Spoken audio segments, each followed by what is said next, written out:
Hello and welcome to the Board Game Barbecue podcast, episode 70. Today is a huge episode and I'm joined by two wonderful co-hosts.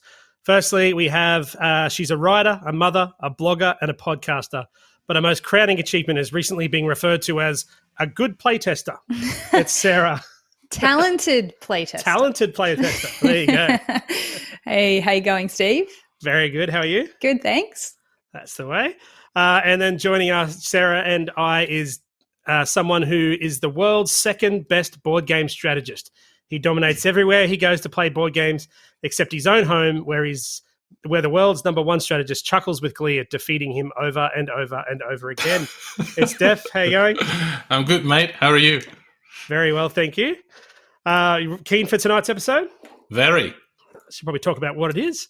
So what we're doing tonight is, it's a bit of a strange situation in Australia, and we put this up on our Facebook community page earlier this week. We get a lot of games in Australia later than they release. So sometimes it's only a month, sometimes it's 3, sometimes it's a year. And so what that means is quite often we play these games that are new to us that aren't actually new games, like new 2020 games, for example, in last year. So we found that when we did our 2020 list, it was really hard to get more than 15 games could have played. So we thought, well, why not let's take it back a year and look at 2019, look at some of the great games that came out then. Even if they were available in 2019, we would have been able to play them more over the last year. So we'll have a better understanding of the games and what we like about them. So we thought it'd be cool to do a top 10 of 2019 list, a bit of a look back sort of thing. On top of that, we also have some other super important news, and that is that you may be listening to this episode because you've heard about a little game called Terraforming Mars Ares Expedition. This game has been announced, but more information has been just announced. And we are the first podcast or the first content creators out there with information right from the source. In between our top 10s, we're going to slide in some Sydney Sizzle because we had Sydney Engelstein and Nick Little on the show last week, and they told us all about this game, told us all about how it works, what they love about it, how much they've been playing it. And we couldn't release it in our last episode. So we've held it off for this episode. You'll get to hear me gasp with joy when they mention the game again and just spend the next 5 minutes recovering on the floor, as well as just hearing about how wonderful this game sounds. So stick around for that. It will be in the episode at some point. And then after that, we're just going to do our oaths. So a bit of a different show this week. No sizzles, except for Sydney's, because it's the Sydney Sizzle episode. I think I've said Sydney and Sizzle enough, so let's get into our top 10s. What do you reckon, guys? Yeah. It's a bit of a tongue twister, that. Yes. Sydney Sizzle. And by the way, we didn't do that on purpose. Absolutely, it wasn't a setup. Yeah. So I guess, the behind the curtain side of that is that we initially were going to be able to just release the episode as per usual. And then they messaged us and said, actually, hold off. Can you release it in a week's time? And then they said, well, actually, can you hold it off for another week's time? That particular segment. So it's not us trying to play fun and games. It was just the Stronghold Games release embargoes that we had to abide by. So, very, very keen to have that play for you, our listeners. Now, speaking of our listeners, we're doing this top 10, and for the first time, we've actually got the people's top 10. So our community's top 10 from 2019. As I mentioned before, I put it out in the Board Game Barbecue community earlier in the week, and we've had people nominate for their favorite games. So as we go along, our top 10 will also be talking about what the people think. And do we have someone who wants to be the community's voice, the voice of the voiceless? You can, Steve. You got the stats there, don't you? I do have the stats. Yeah, that's a fair point, actually. It's probably going to be a bit hard for someone else to read it off my screen. But anyway, all right, we'll get into it then. So, God, podcasting gold right there.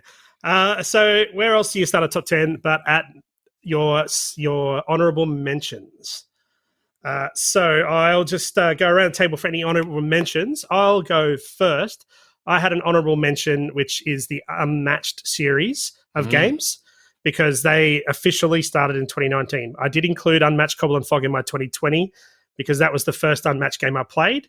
So I felt like it'd be a bit silly to throw Unmatched in my 2019 list, especially considering I didn't play Volume 1 until after I played Cobble and Fog, and I actually still prefer Cobble and Fog. So Unmatched, fantastic, but didn't make my top 10 for those reasons.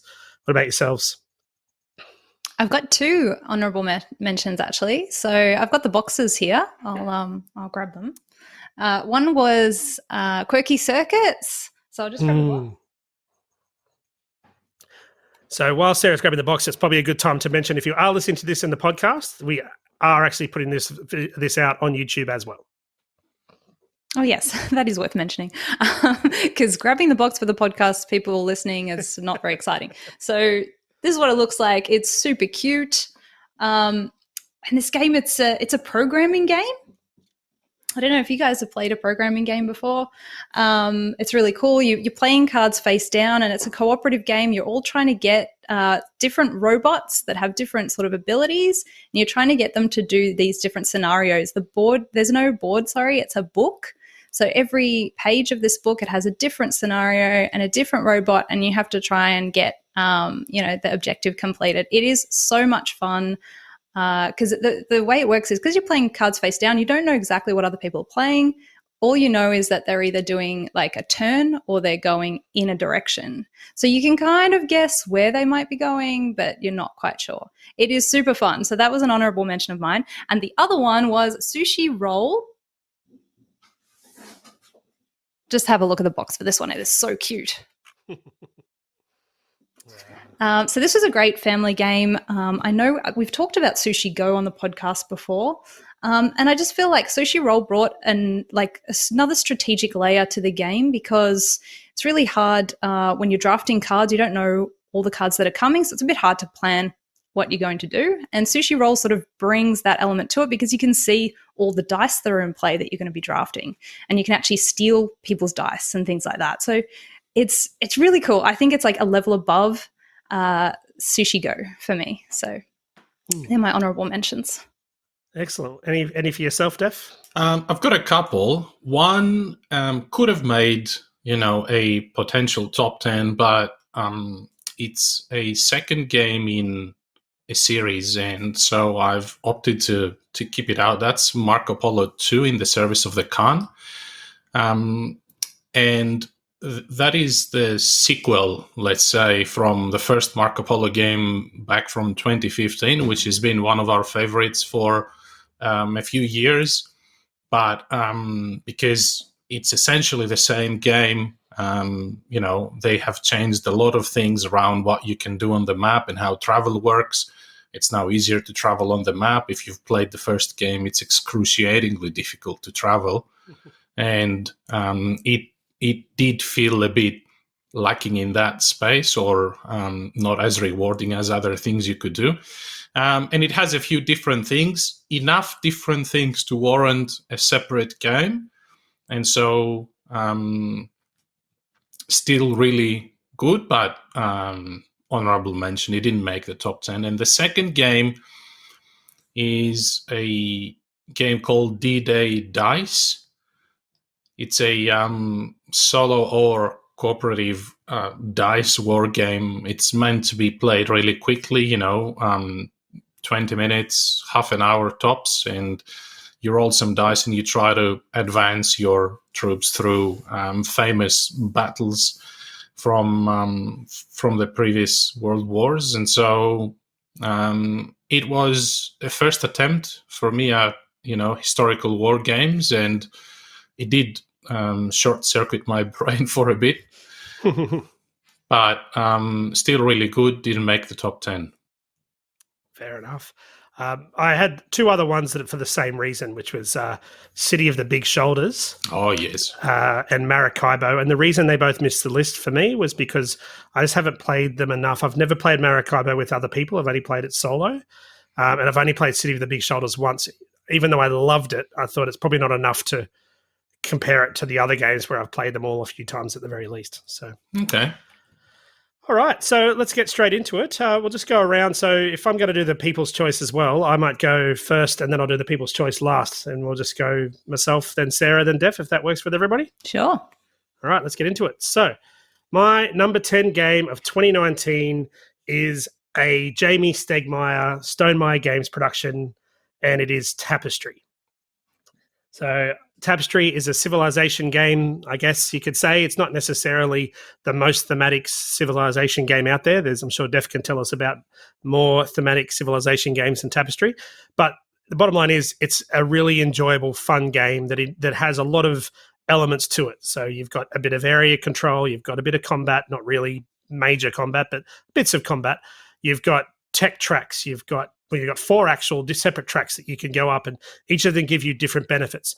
You've got a little map that you've got to kind of build out, a la cartographers, or the similar games where you're trying to fill spaces to get benefits and points. And on top of that, you've got your own individual faction, which is variable to all the other factions in the game, that give you particular benefits and kind of shape how you have to play the game. So a really enjoyable game.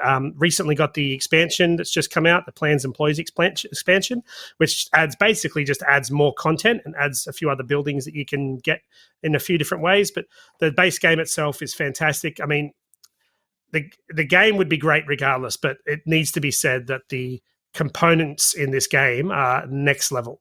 They are such good quality. They are pre-painted miniatures. They look amazing. So if for nothing else, if you see this game being played, it will make you stop and look for sure. So that's Tapestry, my number 10. Very good. I didn't play that yet, so I really, really want to play that game. And it's interesting because when we went to buy a Civilization game, and we had done zero research on this, by the way, and the guy brings out 2 games, Tapestry and Through the Ages. And the choice at the time was pretty simple. The price for Through the Ages was $69 and Tapestry was $160. Wow. So at the time I thought, well, I know nothing about these games. Let's just take it easy. But looking forward to playing it for sure. All right, Sarah, you're number 10. Yeah, so my number 10 is Lorenzo Il Magnifico, the card game. So this one, so it's not the one that you played recently, Steve, for your Oath. It's a smaller, lighter version of the game. I didn't even know there was a card game. Yeah. Wow. And it's brilliant. It's one of my favorite sort of engine builder games. I've actually played both of the Lorenzo games now, and I like them both a lot. And this has a lot of the similar, you know how you place dice and you try and buy the cards up the top. Yeah. Well, this has got that. It's got all the cards. It's got that engine building element where you sort of start, you run your engine. You can do all these the buildings will produce different goods, etc. It's really tight because it has this interesting mechanic where you only have like 3 spaces to bring goods in, and it's like they're partitioned off, and one section can only have 1 good, then the next can have 2, the next can have 3, but you can't mix the goods in there. So when you're taking goods as an action to be able to run your buildings with them, you have to be really careful about what you take and how you're going to maximize that. So it feels really tight. And then as you get going along the game, your buildings, you'll buy better buildings and they'll be able to do more, and it opens up. And it also has this, the leader mechanic. So I think in Lorenzo, you also have leaders that you have to fit certain criteria before you can use them. And it's the same with this as well. So yeah, it is very similar to Lorenzo. But yeah, it's just like compacted and it's quick, and I really like it. And it's got this racing element to it, which is really cool because instead of going back and forth on the faith track like you do in Lorenzo, this one you just keep going, and the first person to get to the end will trigger the end of the game. Or if someone builds 7 buildings, it will trigger the end of the game. So you're all kind of racing to do that because the likelihood, if you're the one that's ending it, you're probably doing better than the others anyway. So you're more likely to win. So it's really good. If you like Lorenzo, definitely check it out. Is this, there's the subtitle, is it Masters of Renaissance? Am I thinking of the same game? Yeah. Okay, yeah, cool. Lorenzo Il Magnifico, the card game, Masters of the Renaissance. It's kind of long. So I just call it Lorenzo the card game. Fair enough. Yeah, so it's really good. It's like I said, it's one of my favorite engine builders because that's really like the main focus of the game. Yeah. Oh, awesome. I'm definitely keen to play it. I'm really enjoying Lorenzo at the moment. So, all right, Def, what have you got for us, mate? Number 10? Okay, number 10 is Azul Summer Pavilion.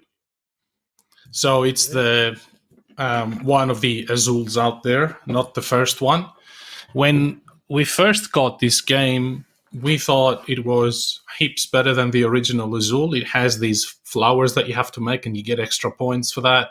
and every time you surround one of the three elements on the board, like a pillar or a window, you get additional tiles. And so for the first few games, we thought, well, this is brilliant. You don't need the old Azul anymore because this is really good. But I have to say, after a year of playing it, it's in my top 10 because the original Azul was not released in 2019. But we've actually reverted to the first game, playing more that one, because this one feels almost like it is repetitive. You have to fill in the flowers. You have to cover all of the ones and the twos and the threes and the fours to get additional bonus points. And so there isn't like the strategy to do that is pretty much the same in every game. So, moving away from that initial enthusiasm, if somebody would ask me, which of the two games to buy, this would be it when we bought it and after the first few games. But now I would struggle to pick one of the two. I would probably lean towards the original game. Having said that, still extremely enjoyable. You're definitely going to get many hours of play. We play at 2 players. We play 4 players with our children. They enjoy it quite a bit. It's a great family game. Azul Summer Pavilion. Yeah. I only just got this recently for my wife for Christmas, and we've only just played it just after that, and we both really like it. So I'd be interested to see after a few plays whether we agree with you on the repetitiveness. Yeah. Now, before we get to the listeners' top 10, I just thought we'd put this out there because Sarah and I did this in our top 10 of 2020. Potential for crossover. So, firstly, we'll leave the community out of it, just the three of us. Do you reckon we'll have any 3-way crossovers?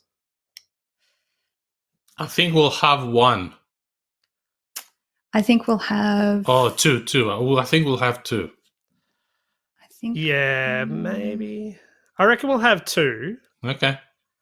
And I reckon... Yeah, maybe 2. I reckon I'll have maybe... I'm going to go 4 with each of you. Okay. Oh, wow, but not the same ones. Yeah. So 2 between the 3 of us, and I reckon I'll have 4 with Sarah and 4 with Def. Right. Let's see how we go. I think I've got 3 with Steve. Okay. But only 2 with Def. That's what I'm guessing. 3 with me, 2 and so the 2 that you've got with Def are also going to be on my list. Yes. Okay. Yes. Righto. Interesting. We'll see. Any guesses, Def, for individuals?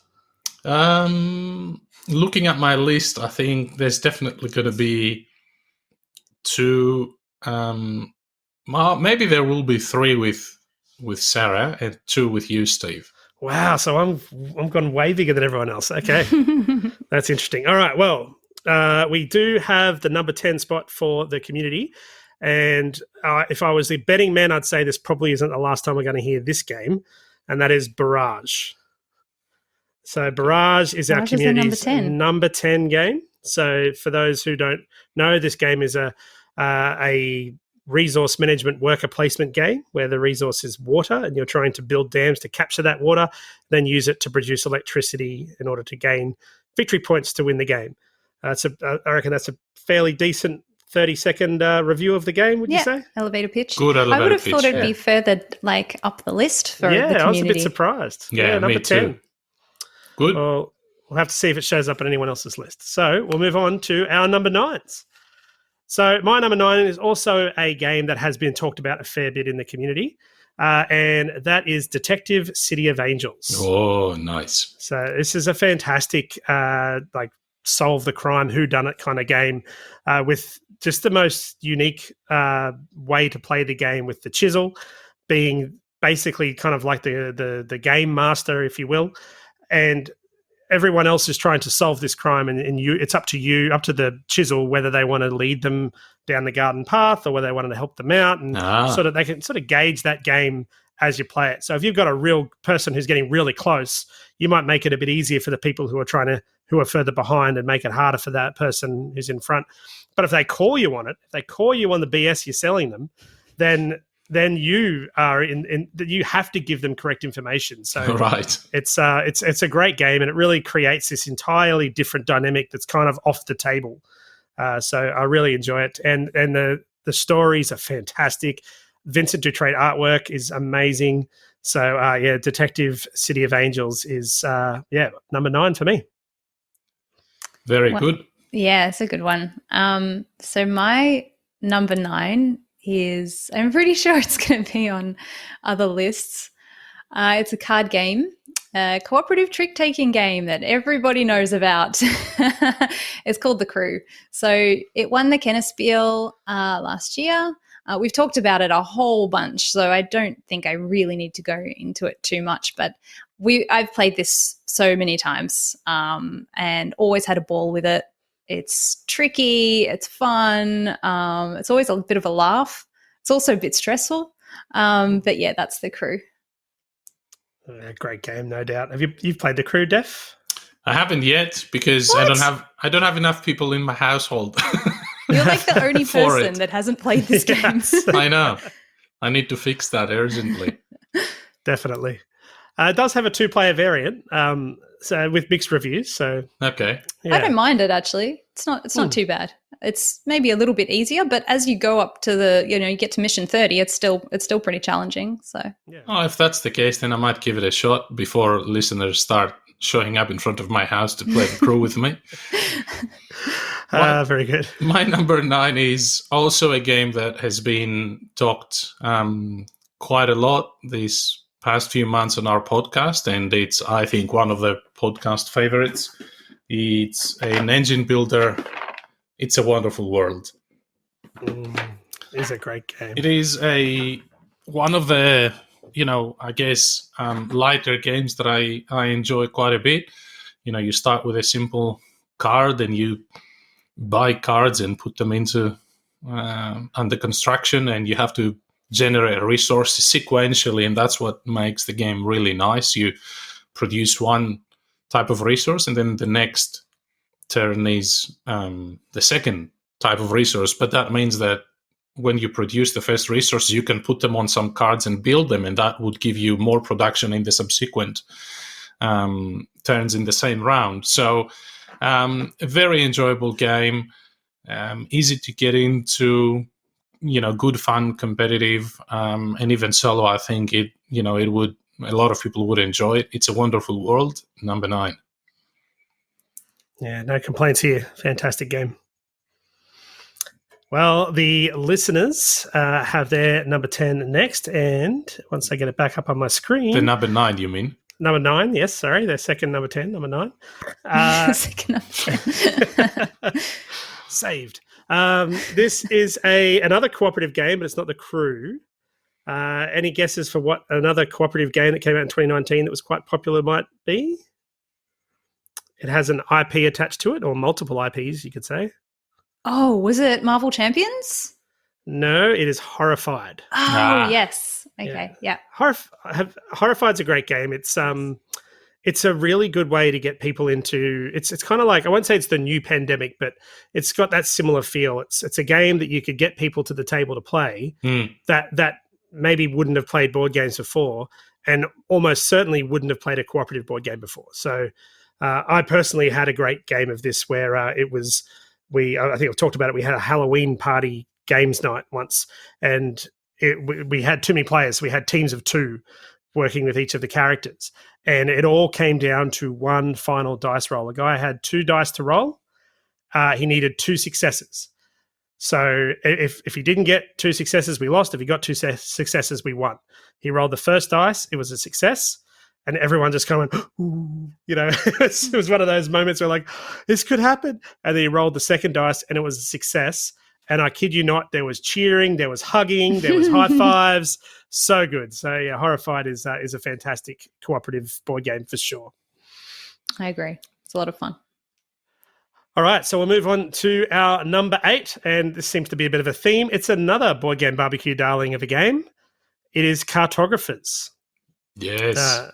First time I played Cartographers was with the Board Game Barbecue crew, and I loved it so much. I bought a copy for myself, and I've shown it to a lot of people since. It's a really, really great polyomino placement map building game, which I probably won't say much more about because, again, I kind of feel like we might hear more about it later in the episode if I'm having a guess. So cartographers, my number 8. Okay, well, my number 8 is... Oh, this is a heavy box. Oh, wow. Okay, I better not knock anything flying. Oh, wow, it's a huge game. Okay, so it's the same as your number 9, Steve. It's Detective City of Angels. Is that our first crossover? I believe it is. It is. Yes, it is, yeah. Yeah. So I loved it too. I had a lot of fun with this. I really liked being the chisel. And at first I thought, oh, maybe I won't like that so much because I'm not sure if I'm a real GM person. But it was really fun. And I was playing it with my son and my partner. And so I was helping my son a bit more. And then, like you said, it's good to like sort of balance out the detectives. And it's just so unique, this game. There's Absolutely. nothing else like it, and it's an experience every time you play. Really enjoyed it. 100% agree. Fantastic. And I really like Chronicles of Crime, but this really gives it a nudge for me as the best one of these style of whodunit kind of games. Yeah, it has that sort of, if you host a murder mystery night or whatever, it has that sort of event feel to it. Like it's a real... I don't know. It's a real event when you play it, and how it all unfolds for everyone. It's really exciting, and everyone talks about it, and they're like, "Oh, you went here and you found that. Oh, and I found this." Yeah. And yeah, it's really cool. And it's so hard to play this game just talking normally too. You kind of feel obliged to get into character and speak with your best terrible American accent. And yeah. My LA accent kept switching to like a Brooklyn one, and it was just I wasn't remember great. you saying that. I'm like, the fact that you know the different dialects, I just accentuate the R's more to sound more American. That's about as good as I can go. Excellent. All right, Def, what's your number 8? Well, I need to bring you both back into order. So we're going back to, dry as they can get. Euro games, worker placement. This is Garfield Games' Paladins of the West Kingdom. Very nice. So Paladins of the West Kingdom is one of the 3 games in the West Kingdom series, and although I did try Architects first and I wasn't very warm about it, I knew Paladins was a bit heavier and more complex, and I like those kinds of games, and it turned out a success. It's a very good game. I wish there was a little bit more interaction to it, because mostly you take actions in your own board and you try to make a salad out of the 3 different attributes that you chase to get points. One fuels the other in this funny circle of attributes. And then there is a central board where both or all players can take actions. And that creates a little bit of tension, because you place buildings there so you can take some bonuses, and then maybe the other person, if they don't have enough of that attribute, they can't go there. So there is a little bit of tension, and there's also these new actions that get released after the 3rd round, every round, that are a bit more valuable. I think if this game had a little bit more player interaction, it would be fantastic. It's still a very, very good game to be in my top 10. So that's Paladins of the West Kingdom, number 8. Well, Def, this is going to be interesting because you actually sync up with the viewers. Yes. Oh, wow. Paladins of the West Kingdom, number 8. That's right. You're totally in sync. You're not quite in sync with me, though, because it's actually my number 7. Okay. So 3 in a row. Look at that. My number 7 game. I know we're going to jump there, but yes, Paladins was number 8 for the people, and number 7 for me. Everything that you said, Def, I agree with. I do find it interesting. I find that Architects is best at a full player count, where I feel like Paladins is probably best at 2 or 3. So even though they're kind of linked, they are not at all similar in the way that they play. Even in the way that you would want to play them, they are quite different. I would agree 100% with that, and I want to make the record straight, because I said I wasn't very warm about Architects, but I've changed my mind since, because I've played it quite a bit, and the interaction with the prison is awesome. But yes, Paladins has much less, so at 2 players, it's fantastic. I've only played Viscounts twice, but at this stage, I think Paladins is my favourite of the 3, Okay. and I love Architects. So I need to play Paladins more. I've only played it a few times too, but Paladins, that's why it got onto this list, because it was just, I've really enjoyed the plays with it. And They've mostly been at 2 players as well, which seems like a good number for it. So, yeah, my number 7, Paladins of the West Kingdom. Well, I'm sitting very quietly here because that's the one I haven't played. I've played Architects, I've played Viscounts, I haven't played Paladins yet. So it sounds like I am missing out there. Well, I don't know. I don't think you can miss out with any one of these 3 games. I think they're all absolutely stellar titles. So yeah, I enjoyed Architects a lot, and I played it with the full player count, and I played Viscounts with 2, which probably could have had someone else there. Probably would have been a little bit like the board might have been a bit tighter, but it was good. I really liked it. Okay, so my number 7 I don't have a box for. It's another cooperative game, and I think this game has Dan's name all over it because it's actually a word game, and it's a cooperative game, and it's not just one, it's Letter Jam. So the deduction part, it's really interesting. Everyone has a letter. Like in Hanabi, everyone has a letter that's facing away from them. They don't know what it is. And then people around the table will take turns to offer a guess that's hopefully a long word that uses a lot of people's letters. And then you have these really nice poker chips and with numbers on them. And then you spell out a word with the poker chips because you can't obviously say what the letters are because you'll be giving it away.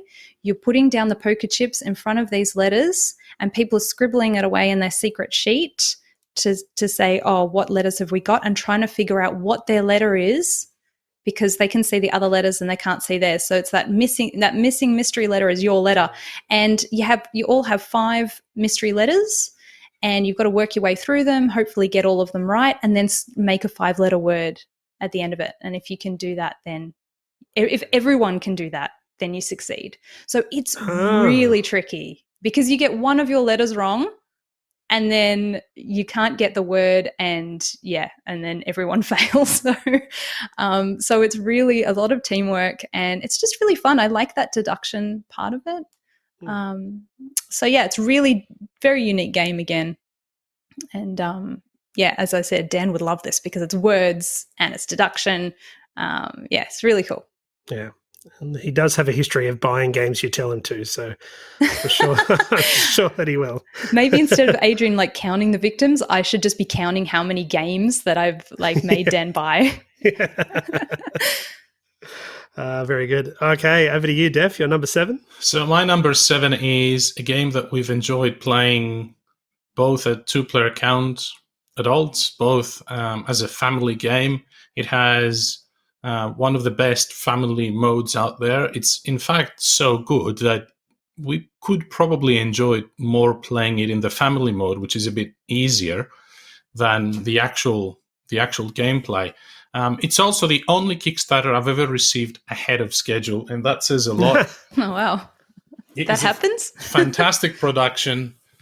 The Isle of Cats. So nice. It's a polyomino game where you have these cats in different colors, like Tetris pieces, and you have to fit them into your boat and cover rat spaces, which give you negative points. And as the families of cats, which is simply adjacent tiles, grow, then you get more points. And there's some additional things that you can do, like lure them in with fish and things like that. It's a fantastic game, and it's easy to get into because of the family mode, which is extremely easy to teach for children. So anybody looking for family games, Isle of Cats, you cannot fail. It's my number 7 for 2019.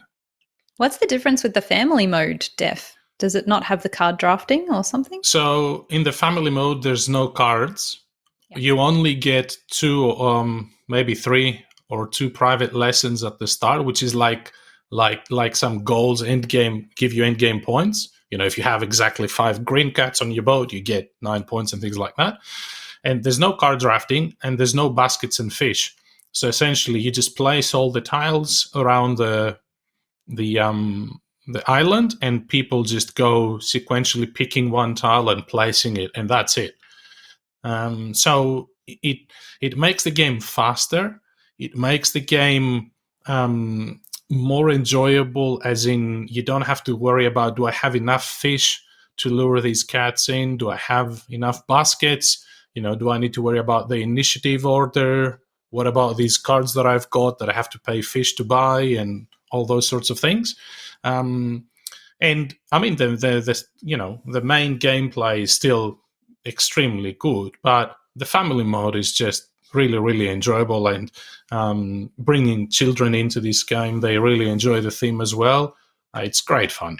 Sounds very relaxing. It is, exactly. That's a good choice of words. This is probably the perfect example of why we're doing this list now, because this game is slated as a 2019 game, but even though you got that Kickstarter early def, I'm almost certain you would have got it in 2020, right? Yes, that was January 2020 that I got it, even though it's listed as a 2019 game. So I'm not sure. We should say that we're going, based on the formal release dates. I was 100% sure this was a 2020 game because it got sent earlier, and it was, January 2020. So. Yeah, so this is just straight off BGG. We're going with 2019. Yes. So a fantastic game, no doubt. And we go straight to the people. And the people have a crossover with me here, and Cartographers is the number 7 for the community. So as we've talked about, it's a great little roll and write polyomino placement game that's just, it's great as a solo game, and it's great with any number of people. You can play this with as many people as you've got pencils and paper to play it with. So Cartographers, no surprise, a bit of a community favorite there as well. So with that, we'll move to our number 6s. This one is one that it's probably the game from 2019 that I've spent the most money on. Even though I probably haven't used all of the things I've spent the money on yet. I'll get there eventually. That's a notorious title. Should we do a top 10 most expensive games? Oh, no. We'll get in trouble, all of us. Stop it. We don't have to mention actual dollars. We can just say this one's the most this was $12. The next one's 11. The next one's 10. No one will believe us. No, this is Marvel Champions. Ah. Nice. So I really enjoy Marvel Champions. I've played it with my son a bit, and he quite likes it. And I've played it a lot solo, and it's quite good. It's basically there's some little benefits playing with more than one player. There's some abilities that will trigger off other people's cards, but generally this game is you could play it solo. You can play it with 4, and you're all doing the same thing. You're getting your character ready for a fight. What I love about this is the fact that each superhero has an alter ego, right? So you've got, Thor, but then he's Odin's son, or you've got, Tony Stark, but then he's Iron Man. And in any kind of Marvel movie setting, no one goes into a battle and it's just a battle for 3 hours in the cinema.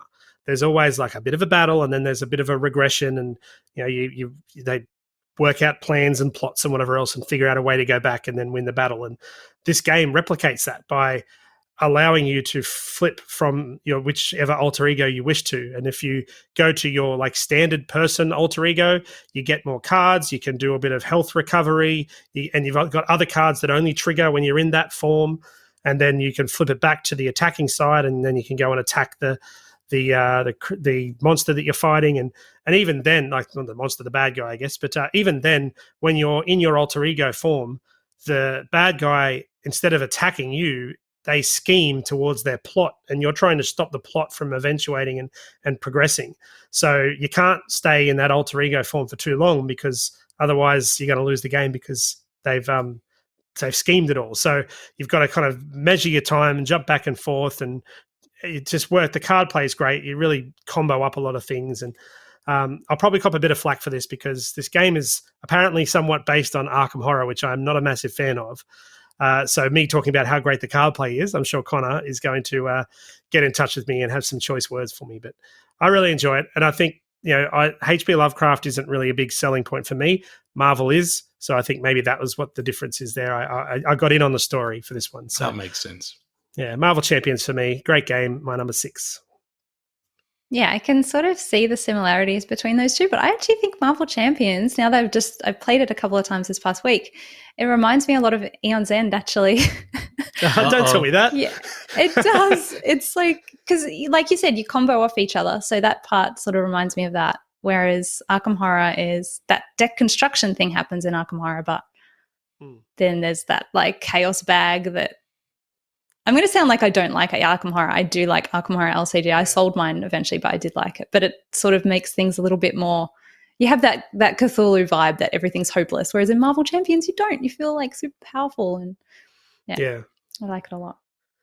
Anyway, I didn't need another reason to buy Aeon's End, Sarah. Sorry, I'm flogging a dead horse here. I could just keep talking about Aeon's End all the time. I'm doing like a Steve Scythe, Adrian Barrage thing. I need to stop. So my number 6 is a game that it's going to look like I've never played it, but I have. It's in Shrink because this is my 3rd copy of Nova Luna. Hang on, what do you mean it's just you're trying to buy all the available copies of the My game? 3rd copy. No, what happened was I told this on the pod a couple of shows ago. I lent it to someone, then they wanted it. So they're like, go get another one from Dean, I'll pay for it. Sorry, Dean Advent. So yeah, and then I lent it out again, and then that couple wanted to keep that copy. So this is my 3rd one. Oh wow. Yeah, so I haven't opened this one, but it's fun though because I keep like getting that sensation of punching a new game. Yeah, right. And it was my Sizzle. I think last time I was on the podcast, it was my Sizzle as well. Yeah. So anyway, it's great. If you like Patchwork, you'll love this. It's very similar to Patchwork, but it plays with more players. I think it's better than Patchwork. There's a solo mode. I really like it. It's a really good game. I think it's hard to find a better selling point that it's so good I've had to buy it because everyone steals my copy. Yeah, exactly. It's not bad. Yeah, it's true. I haven't had a chance to play this yet. I'm very keen. So have you got Nova Luna? No, I don't. Okay. No. Would you like to borrow it? I'm just kidding. I'm never lending this copy out ever again. All right, Def, what have you got? So my number 6 we've already talked about. It's Cartographers. Ah, yes.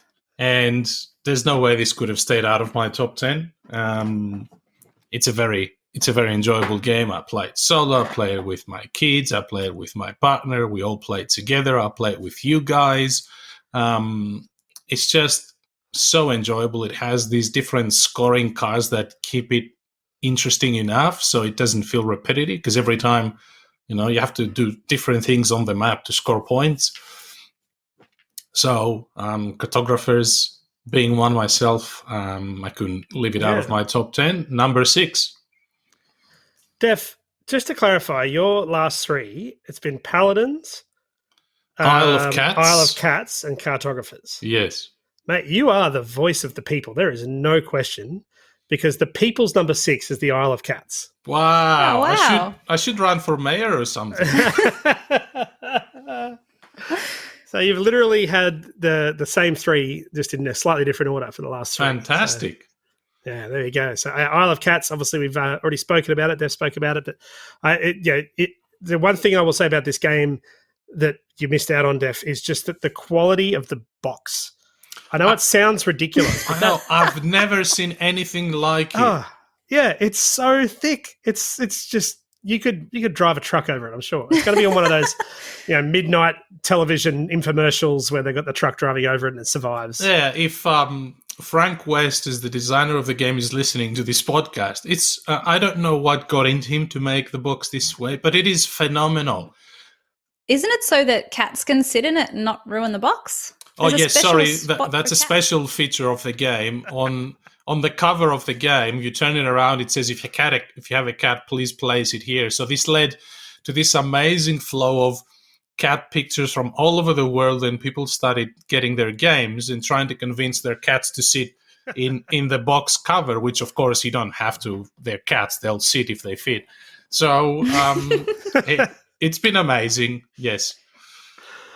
All right. Well, we're actually going to just stop the top 10 just there because, as mentioned at the top of the show, we have Sydney Engelstein talking about her sizzling game that we're going to add into the podcast right now. So just to set it up, we had Sydney and Nick on the show, and you'll hear Nick as well throughout this. You'll also hear Dan, who was with Sarah and I on this episode, talking about Terraforming Mars Ares Expedition, basically Terraforming Mars, the card game. So I'll leave it up to her. She has played it loads and loves it. So I'll send it over to Sydney Engelstein for her Sizzle of Terraforming Mars Ares Expedition. Very good. Well, that only leaves us with one. So, Sydney, would you like to tell us what your sizzling game is? Yeah, so actually when I heard about this segment, I was kind of worried because, as you mentioned, I mostly play the same prototype over and over again and don't get a chance to play a lot of non-IBC Stronghold games. And when I say non-IBC Stronghold games, I mean non-games that haven't come out yet. I don't even really play the line that we've already produced. And I made a joke about it to Nick, that I've only been playing prototypes, and he said, well, let's check on the timeline and maybe you'll be able to talk about one of those prototypes. So my sizzling game hasn't come out yet. That's but cool. I believe by the time that this is posted, it will be announced. It's getting announced very, very soon, or has already been announced. It is Terraforming Mars Ares Expedition, which is sort of a card game. Steve, pick yourself back up. Yeah, let him breathe on that one there, Sydney. We talked about our top 10s before. This is my number 2, so go on. Yeah. So obviously we love Terraforming Mars, but it is a pretty weighty game, and it's a pretty big sort of hurdle to get over for new players, especially people who aren't hardcore gamers. And Ares Expedition is very much the same kind of game as Terraforming Mars in terms of the engine building and the combos and what you're trying to accomplish in your own space, but it plays in about half the time, and with a lot smaller box, a lot lower price point, just much easier to get into for new players. So it is a full card game. It does still have a central board sort of similar to Terraforming Mars, but unlike Terraforming Mars, it's a much smaller board. It's been pared down. The only thing you're really putting physically onto the picture of Mars is oceans. And then you're raising the oxygen and temperature as you did before. And the end of the game, like before, still comes when all 3 of those things are maxed out. But the way that you're doing that is by playing different project cards in a series of phases. So at the beginning of the turn, every player simultaneously decides which phase they want to play in that round of the 5 possible phases that you can play. And they're revealed. And then you will play every phase that somebody picked, getting a special bonus for the one that you picked for yourself. So you might not be able to build project cards every single turn, but if you really want to build a certain project card from your hand, you can make sure that you picked that phase so that it gets played. And then the project cards are very much derived from the Terraforming Mars cards. There are green ones that produce heat and plants that you can use to terraform Mars in all its different metrics, which still gets you points and is how you win the game. And then there are also blue and red ones, which like in Terraforming Mars, the red ones are one-time events, and the blue ones have activatable effects or effects that are just passive and impact your board all the time.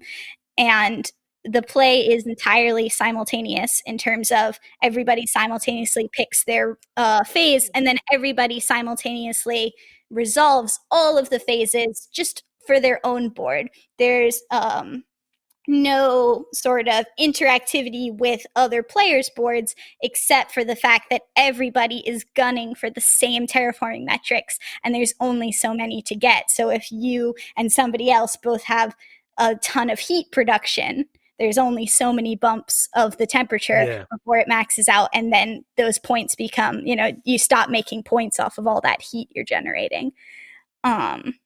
I'm also going to invite Nick if he wants to jump in, because I am not the only one who's been playing this game over and over and over again. We've been working on it for quite a while, and it's really fun, and it has all the sort of like complexity of engine building and thinking and thought processes of Terraforming Mars, but it's just like snappy and quick, and because you don't have a big generational reset, you just go round until it ends. Sounds brilliant. I've got my purchase pen out now. Yeah, mine too. I've already got a letter sent to America for an advance copy, like a bribe. This is one that we've been working on for about 2 years, and it definitely came from a point of how do we make Terraforming Mars more accessible without losing the interesting complexity to Terraforming Mars. And I think when I tell people about Terraforming Mars, people that aren't hardcore gamers or even gamers at all, that are interested in getting to the hobby, as soon as I say 3 hours, they're like, oh my gosh, that sounds so heavy and complicated.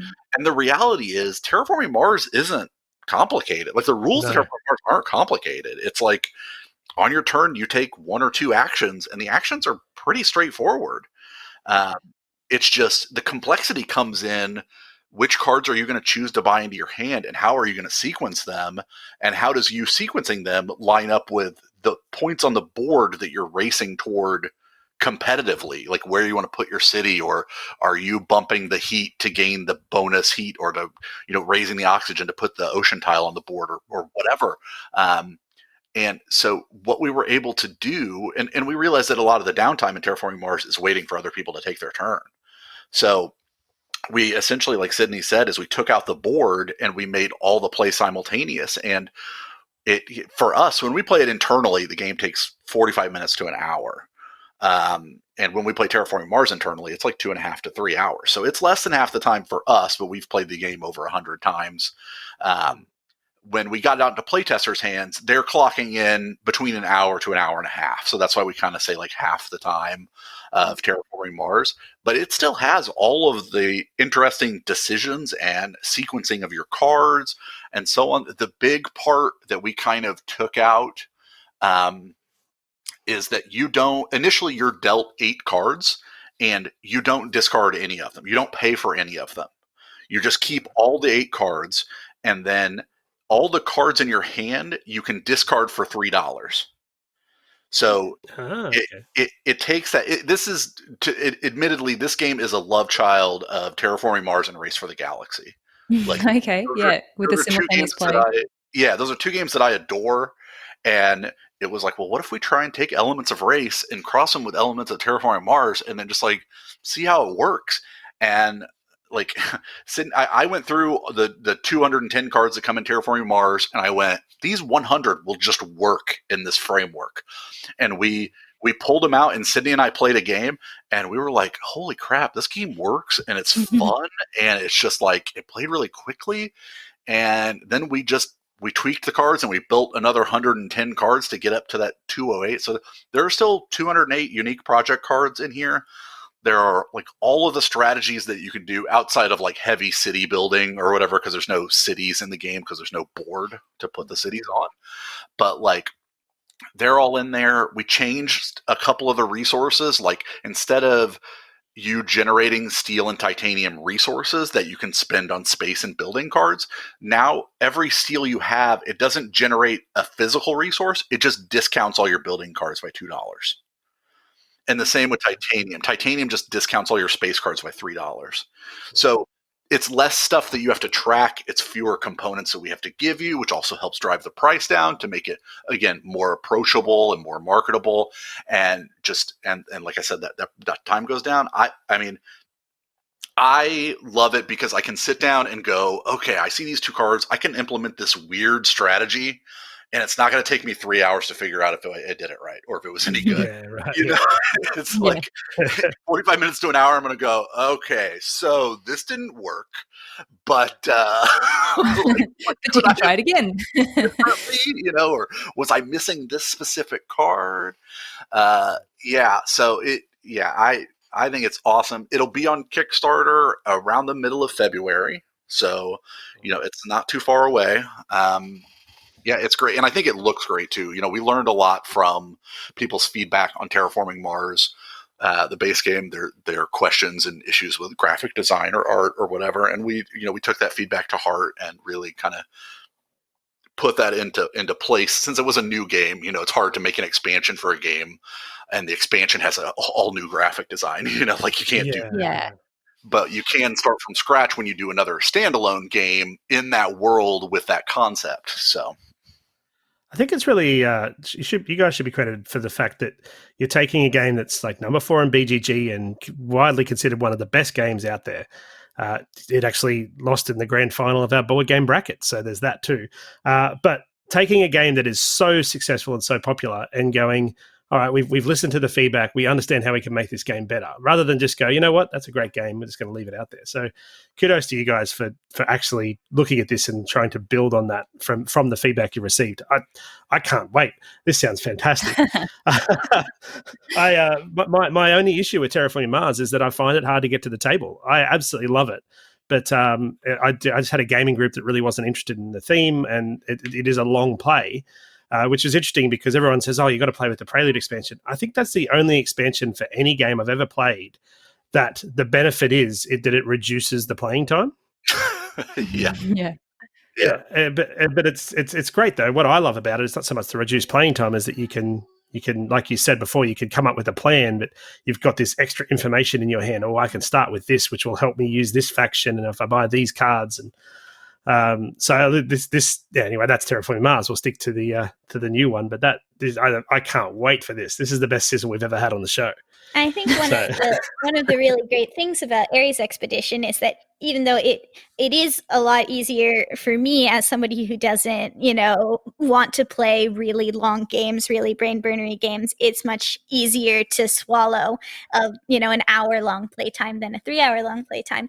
I feel that the engine that you build and the project card, combos that you put together are not any less sophisticated or complex, or you get to see them for just as long as you kind of do in Terraforming Mars, because to balance out the fact that it plays so much faster, you also play more cards quicker. You're not waiting on them. You can get them down and really see your engine bloom and get that good feeling of like, oh, I'm churning through the resources now, all within the compacted time frame. So I definitely feel like it still speaks to that core of what makes Terraforming Mars so great, is getting to build your corporation up with all these different projects.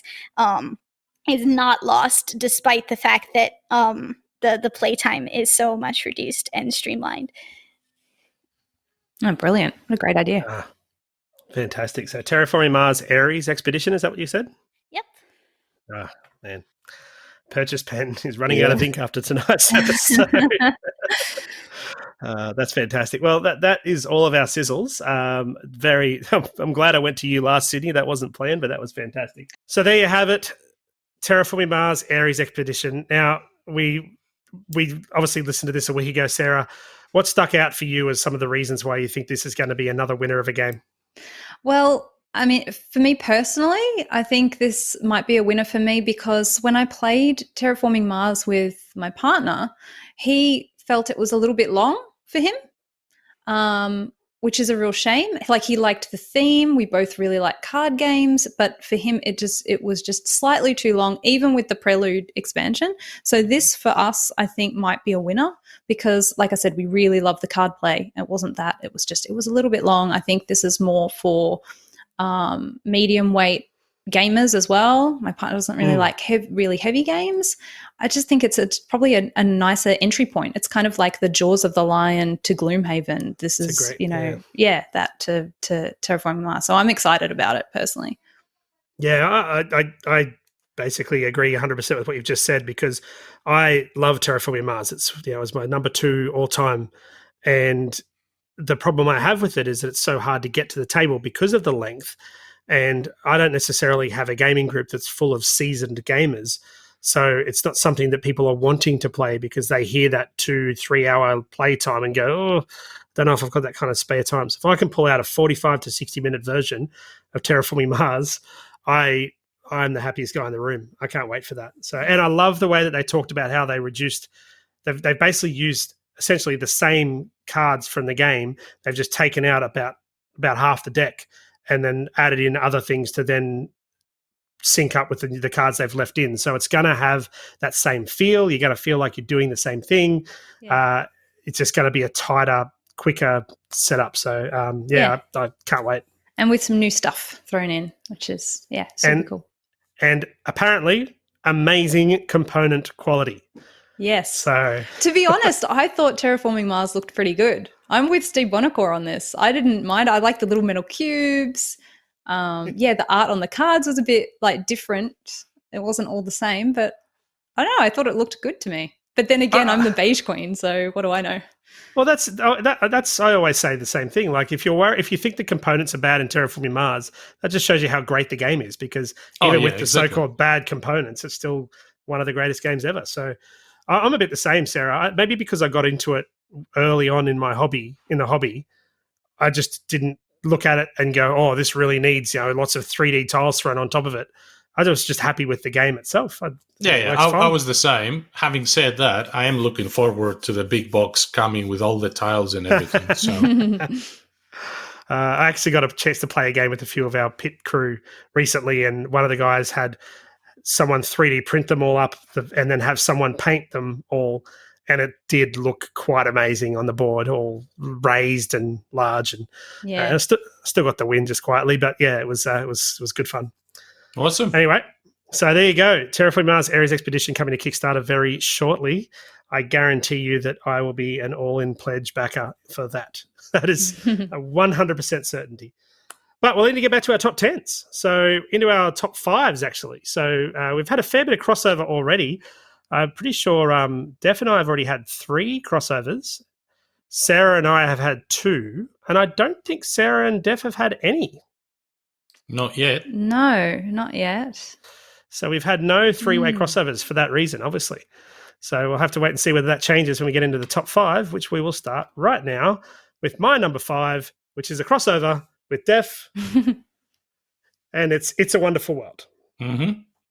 It's a great game. Card drafting, my favorite card drafting game. And it didn't replace Seven Wonders for me because I was never a big Seven Wonders fan. It replaced, of all honesty, it replaced Sushi Go Party as my favorite card drafting game, which is a completely different style of game. Like you said, Def, just being able to build on your the way you score points in this game is it's a pretty light game. It's a pretty easy game to teach somebody. Yes, but you can really try and play this to get a high score, and it becomes a real thinky strategy difficult game, because you might have an ability that says, oh, I'll get 3 times however many, I can't remember what they're called, like the treasure chest ones, but they're really hard to obtain. So maybe you need to dump that strategy and go for something that's easy to obtain that you'll get more points for over the course of the game. And it's great, and it's over so quick. 4 rounds. Yes. This is a game you don't play once. You play 2 or 3 times when you get it off the shelf. It's a great game. Yes, that's It's a Wonderful World, my number 5. Yeah, that's a nice one. I've got it recently as well. So my number 5 game, I've lent it to someone. Oh, no. Come on. I know. I hope it comes back. It may or may not come back. It's El Dorado, Curse of the Golden Temples. Okay. So this is a standalone game. It's basically the same gameplay as El Dorado, the first one. So it's a deck builder. It's really light. It's quite a family game. And you're building your deck so that you can move around the board, and there's like different terrain that you need to move across. So you're building your hand with all these different terrains so you can get around efficiently, get these gems, and then get to the end. So it's a race game. It's like Indiana Jones kind of theme, like you're going in these temples. It's just fun. It's just a breezy, fun game. And I'd play that any sort of day of the week if it was on my shelf. Have you checked with Dean to see whether he's got another copy that you can order? Yeah, I don't think this one is that easy to get, to be honest, because I got it. It came from Essen, and that was in 2019. It came from Essen. Dean brought it back, and he did like a bit of a con, like a mini con with all these Essen games, and that was the only copy he had. And he did like an auction at the end for all these games, and I got that one. And I haven't actually seen it in retail in Australia yet. So I still think like over a year later, it's not actually officially here. So I really don't want that one I want that one to come back. I want that one to be a boomerang. Yeah, for sure. No, that's awesome. All right. So Def, number 5? Number 5. Number 5, let's see if my streak here with the community, the popular vote continues. I do have a feeling it's going to break now. So my number 5 is a game we've played many, many times these past few months. Its expansions are great. The latest expansion is phenomenal. But the base game of Wingspan is my number 5 game. Engine building, beautiful art, birds, little egg meeples in different colors, a bird feeder that you can roll your dice through. What else do you need? Yeah, that's right. It's also an easy game to teach to people. It's not a complex game. It can get, thinky enough as much as you want, really, to make it, because there's easy ways of scoring points and there's more complex way of scoring points based on card abilities and things like that. But lots of different ways to win. Great game. Wingspan number 5. Yeah, I can't say enough about it. I'll keep my mouth shut though, because I think you're probably right there, Def. It's probably going to show up on other lists at a later stage. But great game, and it was such a pleasure to speak to Elizabeth Hargrave recently on the podcast. It was what she has created is amazing, and not just the board game, but the community. She spoke a lot about how there's people that have just come into the hobby and like literally messaging her saying, I just like birds. I don't understand how to play this game. And she's like giving them tips and pointers on how to play the game. And like, how cool is that? So, and there's like a whole thing built around it. There's an app now that I got on my phone that you can just scan the bird that you have in front of you, and it plays the sound, the tweet of the bird. It's pretty awesome. Yeah. Lovely game. It doesn't sync up with the viewers though, so your streak has ended there. Yeah. But there's somewhat of a sync up for me here, because the viewers number 5 is Marvel Champions. Okay. So I'm guessing for all the same reasons that I was talking about, it's a really good game. It's really good theme. It's superheroes but not cheesy. It's not it's not simple. It does require a bit of thought and a bit of planning. So it's a bit more, I guess, what you'd call a heavier game than some other Marvel games that are out. So, I can see why it's popular across the board. Marvel Champions, the community's number 5. So my number 4, I know that Sarah's played. I don't know if Def has played it yet. And this game is one of the tightest games I've played, and always is every time I play it. And that's Res Arcana. Oh, yes. Nice. I love this game. It's so good. There's a few games that I have now that have a similar thing, where it's not so much get as many victory points as you want. It's a race to get to a particular number of victory points to trigger the end game. In this case, it's 10. And points, especially early game, are very hard to come by. And there's definitely this point in this game where someone makes a run for the end. And if you're not ready to go with them, you're going to lose terribly. But invariably, you should have a way to be at that point in the game to be able to go with them. And I've almost always, with this game, always seen someone get to 10, and whether they win or lose, at the end of the game, they are not the only one who've made it to 10. And you've only got that one turn for everyone to get there. So it really is a push.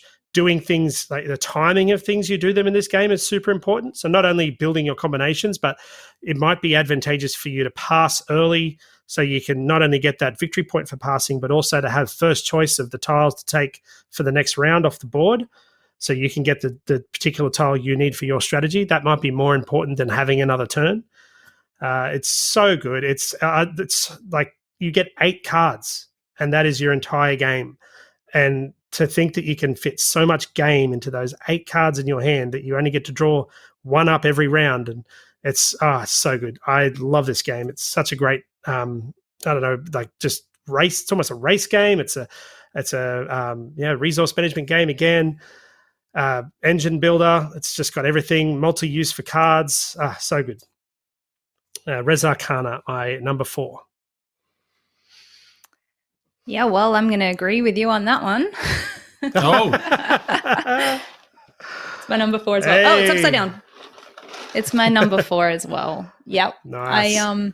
This was just like an instant, I really just, it was so easy to learn, and then you start playing it and you're just like, oh yeah, this is great. I just immediately liked it for all the reasons you said, and just that ending that's just so tense. You know, if it's close, it's really tense. I remember I had like 9 points and I was thinking, do I pass now and grab that one? Oh, I still have other things to do. And then Mark took the pass token, so he passed first, so he stopped me from getting the 10 in that round. No. And then the next round, it was like we were just trying to get as many points as possible, and he got up to 12, and then I just got 13. So it was like crazy points in that game. It's just, the game is, just really tense and fun. And like you said, you only have those 8 cards, but it's what you do with them. And then there's also like monuments that can also do that can do special things. And then there's the places of power as well. So you can use other abilities on different cards that you get, but it's so much smaller and less, like if you're comparing to his other design Race for the Galaxy, where it's this huge deck of cards and you're not sure what's going to come out. In this one, you know what your 8 cards will be. Yeah. It's just shuffled, so you don't know when they'll come out, but you know that you're going to get them at some point, and it's that forward planning that I really like. That's a good point. I forgot to mention. I love that you know what your deck is, and you just don't know the order it shows. So great. Yeah, I have to agree with both of you. I did play this game with Adrian and a couple of other people early on, and I really enjoyed it. Just didn't have the opportunity to play it a lot more since. So there we go. Sarah and I sync up with our number 4s. What have you got, Def? I think I'm going to be closer to the voice of the people this time, but let's see how we go. Taking a shot in the dark here. But this is a game that just missed out of my top 10 games of all time, which we did recently. Alexander Pfister's Maracaibo. So I know Mitch disagrees, thinking Great Western Trail is a better game, but it really isn't. Maracaibo has so many different options. It has that influence track. You travel around the Caribbean trying to gain influence with one of the 3 nations, and then you can go to combat for them, and you can go to combat with supporting a different nation every time. So you gain influence on these tracks, and then at the end of the game you score a few points, most of the points based on that. It is extremely tight for a game that is in the 200s from a points perspective. We always seem to be very close.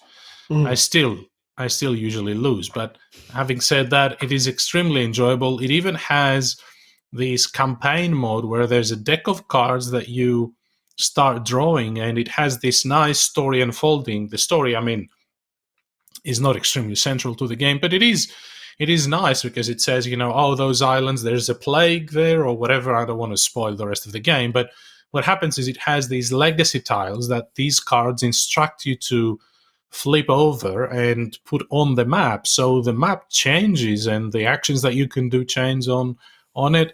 So I can see us playing these for still a very long time in this year and the years to come. Maracaibo, no question, my number 4 for 2019.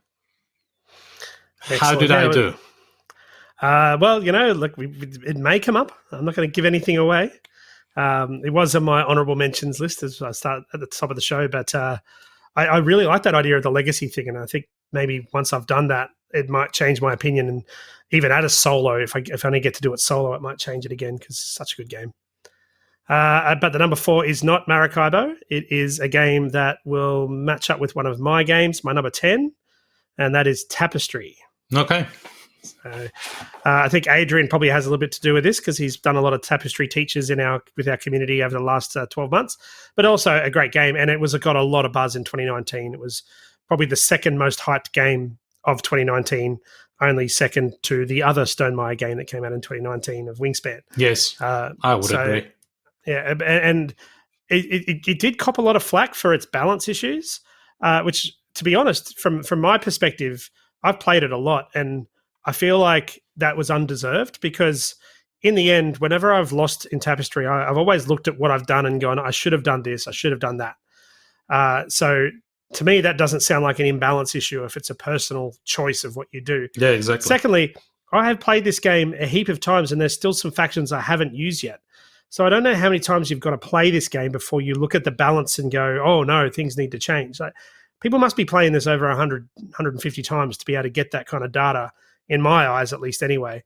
But to all things being said, Stonemaier went and created an errata to change that. So you make them more balanced per se. And it was quite interesting in the expansion. You get a little sheet that shows all the changes. And it actually says in there that they're not going to produce new boards because this is an ever-changing document and things may change in the future and there might be different changes that will happen. So credit where credit's due. They copped a lot of criticism for that. I don't think there's a better way you can come back than saying we are going to continue to manipulate this document in order to make it a more balanced game. I think that's fantastic. Yeah.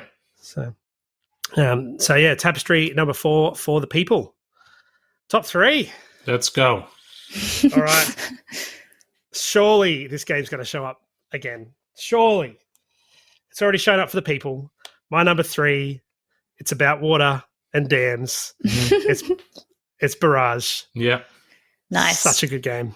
It's a great game. Another game that I found thanks to Isaac Childress. When he was on the show, he was talking about it. And I think it was you, Adrian, and myself, Sarah. Yeah. And I think we all just sort of stopped thinking about Gloomhaven for 2 seconds and went, this game kind of sounds a bit awesome. And it really is. It's such a great game. I love how it's pretty cutthroat if you want it to be. Like you can have this great system and then someone can just come and build a dam above you and take all your water and then send it somewhere else so you don't get any of it. And you've just got to be prepared for that. You can build low early and get heaps of points, but then by the end of the game, they're worth nothing because everyone's built up above you. The variable playing powers, the upgradable, the advanced techs. It's so good. Love it. Barrage, my number 3. Nice one. I think Isaac has a lot to answer for because he started like this, a barrage of us playing Barrage and then buying it. And so my number 3 is a game that I think Def owns it, but I don't know if he's played it or not yet. I haven't. I know which is. You know what I'm going with here. Yes, I am. Yeah, it starts with a C and ends with Upper Island. Yeah, pretty much. Tell me more. I haven't figured it out. I don't have the box here, unfortunately. Cuba Island. So you've loaned it or something. Given it no, I haven't. Have you got Sarah's copy of Def? Is that what's happened here? No. No, I haven't loaned this one. I just couldn't find it on the shelf. I've got too many games. I can't even find my games anymore. It's a problem. So this one, I've talked about it before. It was in my top 10. It sort of shot to my top 10 because I really loved it. It's quite a heavy game, but so it's a heavy Euro. It's very unique. It does give me sort of a feeling of like Terra Mystica because you're terraforming like this little island peninsula, but you're actually building up. You're like building these levels of terrain, and you can get the higher you build, the more resources you can get from it. And the first time I played it, I think Def, you said a similar thing with Pipeline. It was like, what? It's so tight. I don't get it. How does this work? It was like, how does this work? That's how I felt. And it took me a few plays to really unlock it and understand, oh yeah, okay, if I do this, if I really build up and not out, because you can build out on your island and there's benefits to doing that as well, but building up just gives you so many resources. You can just start throwing them around and building lots of things, and that's how I sort of unlocked it and went, oh, I get this now. And Mark doesn't really like heavy Euros and he absolutely loves this game, so that sort of says something. And it's gorgeous as well on the table. Highly recommend it. It was crazy cheap not long ago as well, so maybe you can get it for a bargain. That's Cooper Island.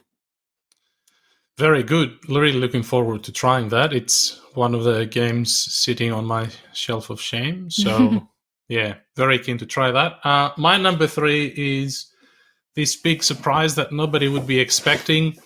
Steve, you just spoke about it. It's Barrage. You've said everything there is to be said about it. Just want to add a couple of comments there, Steve. Looking at the map, and if you played with 3 or 4 players as I did the first time when we played it together, Sarah, I thought this game is not going to work at 2-player count. The map is too big for 2 players. There's not going to be enough interaction. But the brilliant thing about it is you can't play the game well if you don't have interaction. So the game forces you to interact with the other player. Even at 2-player count, it plays really well. I recently tried the Automa as well.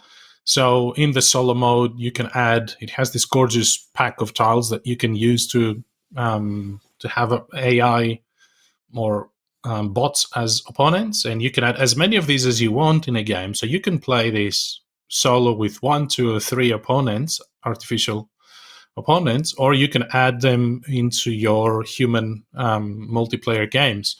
So I haven't done the latter yet, but I did play it solo a couple of times, and it was a bit of a brain exercise to keep track of where the Automa should build. But I need to play it a bit more to figure out if that was just me learning the solo mode, or it is indeed extremely, extremely complicated. But Barrage totally deserves its place. Number 3, 2019. Yeah, can't agree more. Obviously, it was my number 3. So the number 3 for the people, though, is a game that is also going to cross over with Def and myself. So, Sarah, you are not the voice of the people. That has become abundantly clear. I've never been the voice of the people. I'm always against the grain. So, It's a Wonderful World is the community's number 3, which makes perfect sense. It's a great game, and we've had a lot of plays on Tabletop Simulator. And I can't remember the website, but there's also like a free website you can go and play a modified version of the game that Thomas from our barbecue pit showed us all, and it's quite good. It automates pretty much everything. So teaches you the game, and then obviously the game itself has just recently in Australia gone through a massive sale over Christmas where you could pick up the game for like $30. It's such a great game for $30. It's a great game for $60, but yeah, you can't go wrong for $30 for that game. So It's a Wonderful World, a community number 3. All right, top 2. Here we go. Do it. I reckon you probably know what my top 2 is, but maybe not the order. They are my 2 most played 2019 games. Okay. So it only makes sense that they end up as numbers 1 and 2. And my number 2, it's another crossover with Def. It's the Birds. It's the Birds. Yeah. Wingspan. Such a great game. It's actually jumped for me since the Oceania expansion came out. It's jumped a lot because of that. I loved this game before it. That expansion takes it to a whole other level. But the base game itself has just been amazing. I've played this game over 50 times. I've taught it to my parents, and I've said on this podcast before, it passes the parents test. If you can teach it to your parents, you can teach it to anyone. They love it. I've played it with so many people that aren't board gamers, and they've loved it. Everyone I've played it with the exception of it, my very first game was atrocious. I actually thought this isn't very good, and I put it on my shelf and didn't play it again for like 2 months. Oh wow! And I played it with a few guys that we played Scythe with, and so we kind of just left it on the shelf. And then one day, one of them like, we should really give that a go again. We must have done something wrong. Stonemaier can't produce such a bad game after Scythe. Did you try to eat the eggs or something? Yeah. Something was going terribly wrong. There's my son jumping in the background of shot. Awesome work. He's going for the Switch, no doubt. Anyway, so we played it the second time, just 2 players, and we're like, oh, hang on. This is actually really good. And then we played it a few more times, and then when the group came over the next time, we played it all together. And at that point, I'm like, this is a great game, but you'd never play it at 5 players because our first game was at 5. But since then, I've played it at 5, and it's great. So it's just that first time was a miss. But ever since then, this game is always great. It's such, like you mentioned, Def, it can be just a simple, easy, let's play some bird cards and have some fun, or it can be a real thinky way to map out combinations and different types of, like, the way that you can get benefits of other people do things, and it promotes a bit of interaction, even though there's no real take that element in the game at all. I just love it. I could talk about it for hours. It's Yeah, fantastic. If you live in Australia, get the Oceania expansion, because not only does it include these extra mechanics that make it better again, you just get that nostalgic feel about the birds. Like, it's cool to pull out birds that, sit on your front porch in the morning, and yeah, it's just great. So Wingspan, Elizabeth Hargrave, just an amazing game. My number 2. What did you do with the Galar cards though, Steve? Yes, tell us. I avoid them at all costs. When they come up, I am not house rule, special house rule. Burn them when they come up. I wasn't allowed to rip it up. My wife stopped me at that. But that's probably a good call. Yeah, and luckily, you talked about the Wing Song app before, Def, how you can listen to the birds. Luckily, they haven't updated the Oceania edition yet, so I haven't had to listen to the Galar. Because whenever we play this game, my 7-year-old grabs my phone and just goes through the deck and scans every single card. So we hear every bird noise, but the Australian ones they don't make any noises yet. So okay, that hasn't been uploaded yet. Okay, that makes sense. In fairness, I haven't tried for a couple of weeks, so it may have. But yeah, yep. My 2-year-old loves to do the kookaburra noises. That's her favorite. Oh, like just make them herself? Yeah, just make them. Yep. Yeah. I'm going to be a kookaburra now. Anyway, so my number 2 game, it's a crossover. I don't think that there was any doubt that I would bring this one up. It's Barrage again. You guys have said everything, but yeah, I had the same thing as you, Def. I sort of was like, is it going to be good with 2? I'm not sure. Would Mark even play it? And he really liked it. The worker placement in it feels quite, unlike Cooper Island, it feels quite like you've got a lot of freedom because you've got like 12 meeples. And even though some worker placement spots you need a couple or maybe even 3, it still feels like you can do a lot. It feels like you can do a lot in this game. I like that you can sort of try different tactics and still get somewhere with it. Yeah, I'm a bit of a worker placement junkie, I think. So Barrage was just right up my alley from the get-go. Yeah, that's that. I can't wait for the expansion too after hearing Adrian talk about it. Yeah, I'm very keen to try that out. To be honest, Sarah, I had this pick for your number 1, so I am intrigued as to what's left. Okay. So, yeah. No, not far to wait now. Def, what's your number 2? My number 2 is a game that I hadn't played enough when we did my top 10 games, and I did get asked about it, and it was compared to Barrage in terms of which game they thought was going to be in my top 10, but it has now surpassed it. It is Pipeline. Wow. So Pipeline is an economic game where you buy pipes and you try to create these special puzzle of pipelines in front of you, and then you buy crude oil and you have to refine it through your pipes and sell it to the markets for a profit. And it is extremely tight game. It is the most rewarding game in terms of achieving something on your own instead of beating your opponents as well. It's always good to win, but it's the only game so far that I've found me really keeping track of my scores and wanting to do better every time I play it. It is so rewarding because you play it for the first couple of times, and as you said, Sarah, about Cooper Island, you go, well, this game, you can't do much. It doesn't let you do much because there's only 8 rounds in the first year, 6 in the second, and only 4 turns in the third year. And that's the challenge of the game, to try and squeeze as much efficiency out of it as you can. We've spoken about it to death in the previous podcast episodes, so I'm not going to say a lot more than that, but it is one of our absolute favorites in our household now. Number 2, Pipeline. I want to ask Sarah a question about Pipeline. I know that's weird because it was Def's game, but I've only played Pipeline once, and I have to admit it didn't grab me straight away. But just listening to Def talk about it then, it just sounds like Tekenhu for me, like that idea that you feel like the turns are running out and efficiency plays a massive part.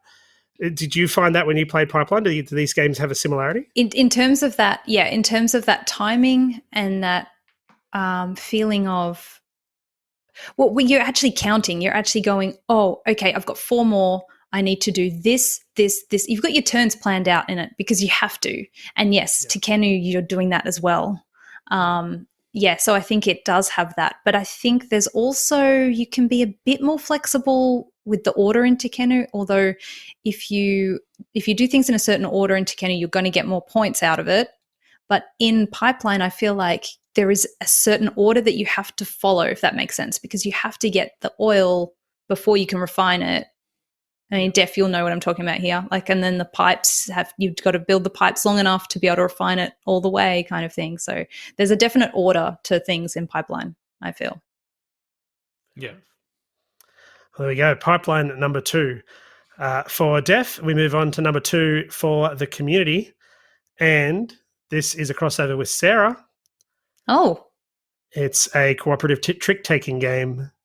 It's The Crew. Yay! I have one. And it's high up too. Yeah, The Crew. As Sarah said, it's a great game. It's really good at 3 and 4. In fact, I think the varying difficulty is interesting between 3 and 4. It's easier at 3 than it is at 4, but it's fun at all player counts. Great deck building game. I think Sarah has a different copy to me because she was concerned for my color blindness, but I can tell you, Sarah, my copy, I can see the colors just fine and the symbols just fine. That's good. Yeah, I think they make the symbols bigger. Right. Okay. So you might have had the copy from the first run that didn't come to Australia. Yeah. Nice one. All right. So The Crew, number 2 from the community. We now move on to our number 1 games of 2019. And to the shock of nobody, my number 1's The Crew. Yeah, I got to admit, I knew it was in there somewhere and it hasn't come up yet. Yeah. No, this is my equal most played game ever. So equal with Terraforming Mars. It's up there, and in fairness, not in the hours, but certainly in the plays. But what I love about this game is the fact that you can sit down and play 20 rounds of it, in one sitting, and you can play with people who understand how to play trick-taking games, and that's a really good experience because the communication is non-existent because it's all by what you're playing, and you're just waiting for people to do the right thing, and then they do it, and it's great. Or you can play it with people who haven't played trick-taking games, and that almost turns into a comedy game because why are you playing this? What are you doing that for? Like, you need to win the 8 green, and that's your only green? All right, well, I'll lead out the 9 green. Like, that doesn't help us in this situation. Those moments are great.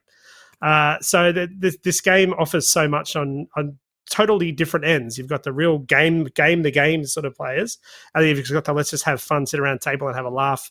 And it really caters to both, and a mix of those two as well. I've talked about on the podcast before, my gaming group being a mix of people who are familiar and non-familiar, and it has been really fun because we may set something up and then watch it fall down by the time it gets back to the other person. And it's just, the card play is so clever. I mean, essentially, it's a trick-taking game like every other one. You've got a suit that has to be followed, and if you can't follow it, you need to throw out a throwaway card, and if you throw out one of the rockets, that's a trump card, so you'll win that suit. You'll win that hand, even though you didn't follow suit. And you've all got to win particular tricks around the table. So it's not about winning all the tricks; it's about having particular people win particular tricks. It's so well done. It's so quick and easy. I haven't finished it yet. I made it up to the late 30s and haven't gotten any further, but I now have 5 different groups going at once with this game. So, but some of them won't be finished, unfortunately. So there's my old gaming group, there's my wife and kids, my brother and his family. I've got a game with Jules and a few other people going on Tabletop Simulator.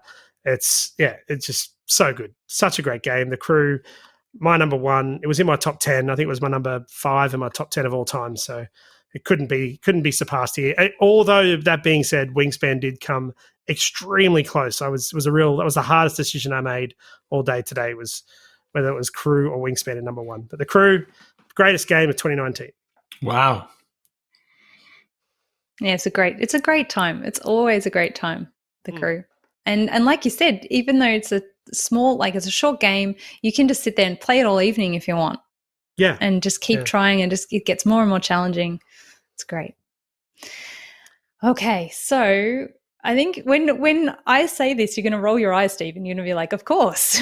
Well, actually, I think I might have been clued into what it is just recently, but we'll see. Probably. So my number 1 is Aeons and Legacy. Nobody was expecting that. Nobody expects the Spanish Inquisition. So and I kind of also wanted to tie it in with the New Age as well, because the New Age is another core set that came out in 2019, and they were both so good. It's hard to sort of distinguish the two because they're games that go together. They go well together. But that Legacy was just that extra element because you can build your own characters, which is super cool. You can add abilities that you want them to have and things like that. But I've spoken about it to death. I think I've gone and got myself a few victims in the Discord here, because it sounds like there's a few Aeons and Legacy packages arriving this week, which may have been my fault. But yeah, it's a really good starting point for Aeons End because it introduces the mechanics slowly. Again, sort of like Jewel of the Lion does with Gloomhaven. It sort of has that approach where it's like, oh, we're not going to just give all of the mechanics straight away. We'll just slowly introduce them over this campaign that sort of unfolds. And it's not one and done. It's not like that kind of Legacy game. You can change things, but at the end of the campaign, it's like, here's a new set. So if any cards got, I won't say what happens, but they give you a new set of stuff at the end. And so everything is playable again and again. That's awesome. In the end, yes, no surprise. In fact, it wasn't even that. When Def said pipeline, I'm like, oh, yeah, it'll be pipeline. Aeon's End was just, I didn't even think, yeah. Yeah, I only just played Pipeline this week. So I think the more I play that, the more it'll go up the charts for me. So you're saying we should be doing a top 10 of 2019 every year more? Yeah, maybe. I tell you what, it's a pretty decent year for board games, just quietly, 2019. Yeah, but it also proves the the validity of doing top 10s a year later, because you have enough time to play the games. You can evaluate them better. You can go back to stores that you've made with them. So my number one game, it actually would have been Pipeline. We absolutely love it. I absolutely love it. But Ian O'Toole has done the illustration on Pipeline, and Ian O'Toole has done the illustration on my number one game. And there can be only one. So number one game of 2019, Vitalis Erda's Escape Plan. Fair enough. This was a huge, huge surprise from a theme point of view. You are bank robbers that you try to, gather your contacts and find the money that you've stashed away and then escape the city. It is a very, very puzzly game because you only have 3 rounds. The game only lasts 3 rounds, which is 3 days. And in each day, you've got actions you do in the morning, in the afternoon, in the evening, and then that's it, unless somehow there's a couple of ways to get more actions to work through the night and dawn. And there's cops following you all over the city, and it's just extremely well thought out. It's very well balanced. It always comes down, to the very last turn, whether you're going to make it or not. And we've recently played it. We had only played it at 2 players, and in that player count, you introduce an additional third player, a dummy cop, which also chases you around, and that works extremely well. There's no overhead in managing that. But we've recently played it at 4 players, and that was great fun. And it's my number one for 2019, Escape Plan. And it takes up a large space on my shelf of shame, so I need to fix that ASAP. Boo! Steve, isn't that the one you bought instead of some... The Gallerist? Yeah. I bought the Gallerist thinking, this would be a really good way to get my wife into heavier games. And then after I'd paid the money, I looked back and went, oh, no, that's actually Escape Plan. Oops. So might not work as well with my wife. My wife's an artist, so that's why I thought the Gallerist might work. But that's all right. We'll try with Escape Plan. No surprise, Def, your number one being a Lucetta game. That makes total sense. Is it a cooperative game, Def? No, it's a competitive game. So what you're doing is you're trying to visit different locations on the board. And in some locations, you've got your money stashed away. And the money stashed away is in different locations for each player. In some locations, you get income, which is cash in hand that you can bribe people and pay your contacts to give you, additional benefits to run the game better. But in some others, you get end game money, which is your bags of money that you carry with you when you escape the city. There is a fine trick to it that after a certain number of visits, the locations lock up because they attract too much attention from law enforcement, and they lock them up, so you can't visit them anymore unless you have a special key. So that is what makes the game extremely tight on one end, and on the other end, there's ways that you manipulate where the police officers go. So you can try and lure them towards your opponent, another player, and so they get wounds when they try to avoid them. It's such a good game. That sounds awesome. Yeah, it does. Sounds like you're still onto a winner, Steve. Yeah, that's right. Yeah, I'm not complaining. All right, well, that leaves us with the community's number one. And I'm pretty sure we could all say this at the same time. Want to have a go? Try and say it on three. Yeah, we can. Yeah, 3, 2, 1. Wingspan. Yeah. Well, didn't quite get it synced up, but we're good. Sorry. Yeah, that was me. Just a bit of a delay. Yeah, look, this is absolutely no surprise. This has got to be one of the most far-reaching games that's been released probably in the last 10 years, I would imagine. It seems as though it belongs on anyone's shelf, even if that shelf consists of Wingspan and then 5 books. Yeah, it really it's such a great game, and that's what I love about it more than anything is it's gained a lot of popularity. It's sold hundreds of thousands of copies, and it's sort of breaching that hobby game mass market line, but it's nothing like a mass market game because of the component quality. But then the mechanics of the game are stooped heavily in hobby gamer. So all this is going to do is bring people to this hobby, and maybe bring people to the hobby that wouldn't have found their way to this hobby in any other way. Yeah, it's a revolutionary game. I think it's sure. you hit the nail on the head there. Its contribution to the board game hobby is massive. We've spoken about this with Elizabeth Cargrave, where you've got these massive, fantasy dungeon crawling games like Gloomhaven getting this huge following of people, and you kind of go, well, surely there's people out there that wouldn't want to play those kinds of games, and Wingspan has appealed to that audience, and the fact that it appeals to that audience and hardcore gamers just speaks on itself. Its contribution to the hobby is great, and I do feel we're going to get a lot more types of those games, with nature theme or a theme that is a bit, more close to the people or the real world. And I think that's going to attract more people to the hobby than what we've seen in the past few years from the more traditional sort of game themes that we get. 100% agree, Def. And if you go through the community's top 10, it's pretty much you go all the way down to Paladins before you hit a theme you kind of associate with board gaming. So you've got Wingspan, The Crew, although I guess Space you could argue. It's a Wonderful World, Tapestry, Marvel Champions, The Isle of Cats, Cartographers, Paladins of the West Kingdom. So I think it's already starting to happen. We're starting to see these other themes be brought into games more prominently than they maybe have in the past. And like you say, Gloomhaven's great. I love Gloomhaven, but Gloomhaven's not bringing new people to the hobby. It's something for people who are already here. Exactly. And all these games we've talked about today, a lot of them are that, you could get someone new into these games, which is great. 100%. And for the people who have been gamers for a long time, it's just awesome that we're getting all these different themes now. Yes. Yeah. This just benefits everyone. So even though Wingspan is not my favorite, I'm still glad that it's bringing more people in.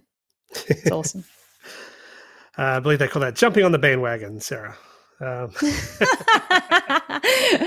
Fair enough. I'll cop that. Yeah, it's great. You should definitely try it with the Oceania expansion. I know that Jules, who didn't like it at first, played it with the Oceania expansion and loved it. Okay.